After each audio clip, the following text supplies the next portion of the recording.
We are getting closer and closer to the NFL trade deadline as we are 6 days away and trade rumors and buzz are starting to increase. We're going to get you caught up on some of the big storylines here today on For Verts. My name is Harrison Graham, but guys, we are also getting closer and closer to 13,000. My goal is to get to 13,000 subscribers by the end of the NFL trade deadline. Can we make that happen? We're less than 500 away. Your guys' support has been incredible. If you want to stay on top of everything surrounding the NFL trade deadline and other NFL content plus college football, we're the channel for you, so go ahead and lock us in. All right, Myles Garrett trade?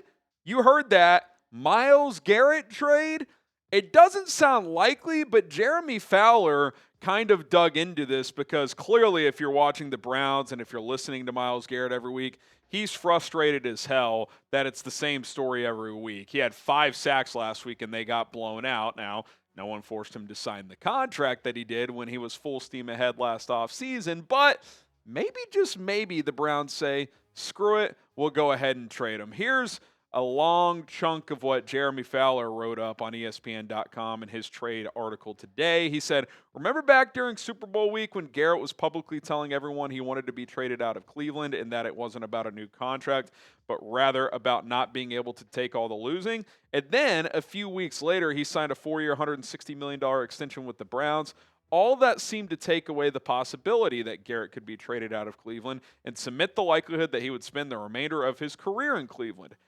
I dug into the contract a bit this week, and I don't think it's out of the question that the Browns could trade Garrett, even this week, if he really wanted out. If the Browns traded him right now, his 2025 cap number would be about the same, and they incur about a $41 million dead cap money for 2026, which is a lot, but not a insurmountable amount. He says that's roughly $17.5 million more than his current 2026 cap charge. That's a lot of dead money, but it's not even close to the record. The Broncos took on about $80 million when they cut Russell Wilson last year, and they made the playoffs last season and look poised to do so again. I got to be honest, and I said this at the time. If I'm the Cleveland Browns, I would be pretty tempted to trade Myles Garrett. I understand wanting to keep star players, but he's made it clear he doesn't want to be there. And it's on him for signing the contract. I understand all of that. But if you're the Browns, you're not close. But you could get close quickly if you continue to add to the assets you already have. It doesn't make sense where they're at as a franchise for this dominant player in Myles Garrett to continue on this team. They're trotting out Dylan Gabriel. He can't play. Can Shedeur Sanders? I don't know, but we're probably going to see him at this point. If I would give advice to Andrew Berry and to the Cleveland Browns, think big picture, because the Browns already have 2 first-round picks this upcoming draft, their own and Jacksonville's. Both those could be pretty good, especially their own. Obviously, they have a first in 2026.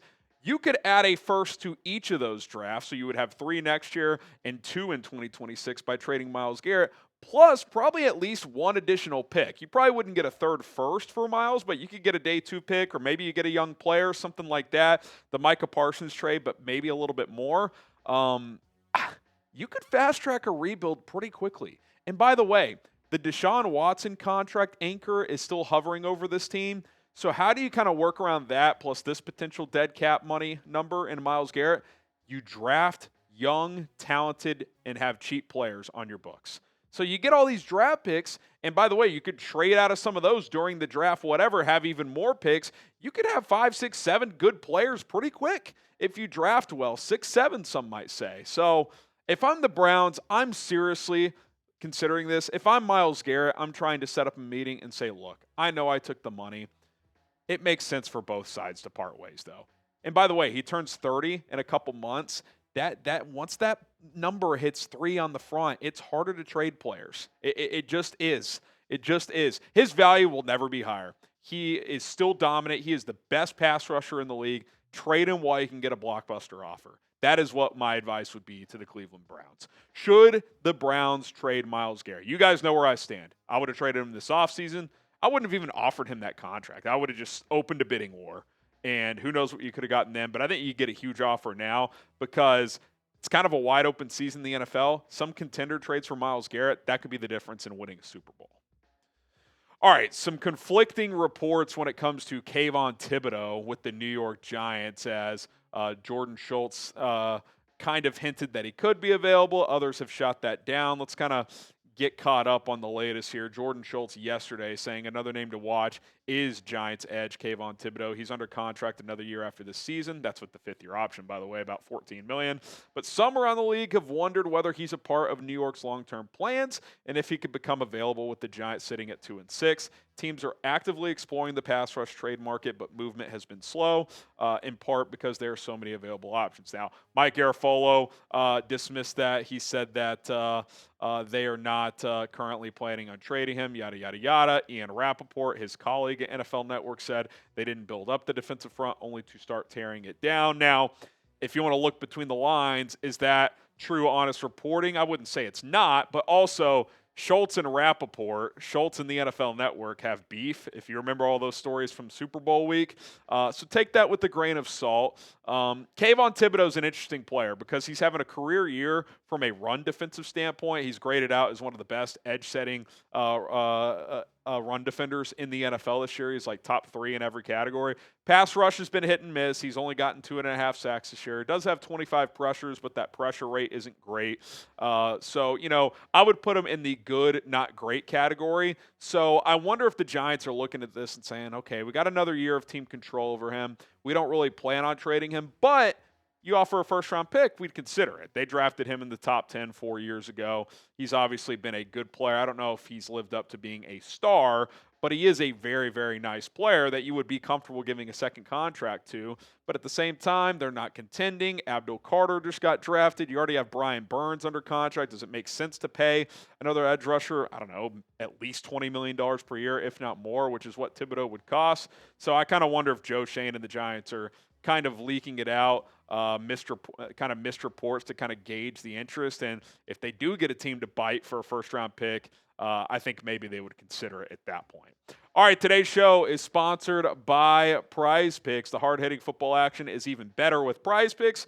The weather might be changing, but the feeling of being right never gets old. So keep the season rolling on Prize Picks by getting $50 instantly in lineups when you play your first $5 lineups. I love using the Prize Picks app. I just love daily fantasy in general, and their app is the best I've ever used in terms of navigating it. You can toggle by sport, start roaming through players. You can search players and see what stat projections are available, and then you start setting lineups. Select players and certain stats and pick more or less on their stat projections. On Prize Picks, how you play is up to you. If you want flexibility, choose Flex Play, where you can get paid even if one of your picks misses. Also, if you want the biggest payouts, go for the power play. No matter your play, Prize Picks is a great way to put your takes to the test. I got a three-player power play lineup right here. Took more on Caleb Williams' pass yards, 230.5. Took less on Chase Brown's rushing yards, 52.5. And then I took more on DeAndre Swift's 50.5 rushing yards this weekend. Little $20 to win $120 on this three-player lineup.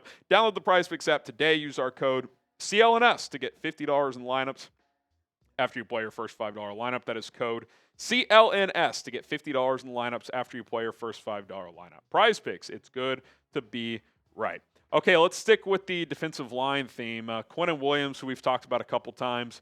I think we actually hit him briefly on yesterday's show.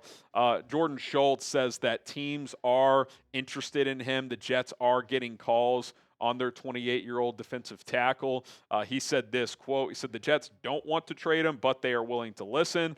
Another team blowing away the Jets with an offer is at least feasible and one to watch. I kind of put this in the same category of Kavon Thibodeaux, although I think Quinnen Williams is a better player, but he's a couple years older and already has a big contract. If you get a first, would you consider it if you're the Jets, right? Like, I don't think I'd trade him for a second-round pick right now if I was New York. He's still young enough and a piece that could still be a cornerstone. But if you get a 1, it's pretty tempting, right? I mean, the Jets, like the Giants, although the Giants could be closer next year if guys get healthy and they add some key pieces. But like the Browns, probably multiple years away if you're the Jets. So you get a first-round pick for a guy like Quinnen Williams. That's something you at least have to consider. That's something I would do. He's a good player. He's also not having his best year. So if some team offers you a 1, it's pretty tempting because sometimes defensive tackles, once they slow down, they don't really get it back. Now, Jeffrey Simmons is having a nice bounce-back year, so it's not like Quinnen Williams stinks or anything. He's still having a good year, just not his best year. So, I think it would depend on value here. I think he falls into that category of we're not looking to get rid of him, but you blow us away with an offer, we would certainly be open to it. Okay, Aidan Hutchinson gets a bag as the Detroit Lions lock in another cornerstone player on that roster. He has signed a massive 4-year extension and became the second highest paid edge in the process on a per year standpoint. I think the Lions played this smart because he had a major injury last year. Our guy Ricky Scoops, by the way, was all over this in the summer saying that this could happen. Now, it didn't happen until midway through the season, but I actually think that's smart. And why is that smart? Because coming off a major injury, the last thing you want to do is guarantee a player $100 million, and then he's not the same. Well, 7 games play out. He's got 6 sacks. He looks like he did pre-injury, which was one of the best pass rushers in the league. Yeah, I'm comfortable giving you this money. Now, could you have gotten him at a smaller number if you paid him earlier, especially with how the edge market blew up this offseason? Yeah, maybe you get him at like 38, 39 million, 40 million, if you pay him in March or April. But again, he had a pretty major leg surgery. So I don't blame them for playing this out. I always talk about this with quarterbacks. I'd rather see that 4th year play out than, oh, let's get ahead of it. Let's pay him out for a 3rd year. We think he's the guy. I'd rather be 100% sure and pay 10, 15 more percent than, get that discount, but, now it's a Trevor Lawrence Tua situation where, yeah, they're fine NFL quarterbacks, but when they're eating that much of our salary cap, it's kind of an issue. I kind of view this the same way. Hey, let's let him prove it that he's back off the injury. He's clearly done that. You're comfortable handing him that check. And by the way, you still didn't have to reset the market. Micah Parsons in Green Bay still got more, and I would argue Hutchinson is a more complete player. Now, Micah's probably slightly more dynamic as a pass rusher, but Hutchinson plays the run better. I think he's a little more physical in the run game, so I actually think for Detroit this is pretty fair based on the contract the Packers gave Micah Parsons. And God, you got to be honest here, man. What Brad Holmes has done as the Lions GM, most of these are draft and develop. Obviously, they traded for Goff, but in a sense, it's kind of falls into that category because they made that Stafford-Goff trade initially mostly to just get the 2 first-round picks, and I think they liked Goff. They were willing to see it play out, but I remember the talk at the time was he's just a stopgap until they get their guy. Well, he's been awesome, so they paid him. Obviously, you pay Aidan Hutchinson just now, St. Brown, Penei Sewell, Jameson Williams, Kirby Joseph, Aleem McNeil, Taylor Decker. Other guys are down the pike. You got Brian Branch coming up soon probably. Jahmyr Gibbs is going to be around the corner. What the Lions have done, they're a team that should give every bad fan base hope. Because my entire life, they've been a joke. And now, in a lot of ways, they're the standard. Now, they haven't been to a Super Bowl yet. They haven't won one. But what they've been able to do to turn this thing around, and it just goes to show, you make a couple right hires as an organization, you get a Brad Holmes, you get a Dan Campbell, it can change everything. You get a Patrick Mahomes if you're the Chiefs, you get the right player. Like a couple dominoes can change the narrative on everything. So I think it's a good lesson to look at the Lions. They finally have gotten it right, and they've drafted well, they've developed, they've extended the right guys, and they look like they're going to be a major player for the foreseeable future in the NFC North, in the NFC, and in the NFL. Brad Holmes is arguably the best GM in the game. He deserves a lot of credit. Who do you guys think is the best GM right now? I think like the most common answer would be Howie Roseman with the Philadelphia Eagles. I'll tell you this, though, from a drafting standpoint, if you took the last 5 years, it'd be hard to go against Brad Holmes. I mean, he just has hit after hit after hit after hit after hit. The guy's been a stud, man. So you guys let me know, best GM in the NFL, who is it? Sound off in the comment section below. My name is Harrison Graham. 6 days. Trade deadline going to be here. We'll have everything covered between now and then. Don't forget to subscribe, and we'll see you guys soon.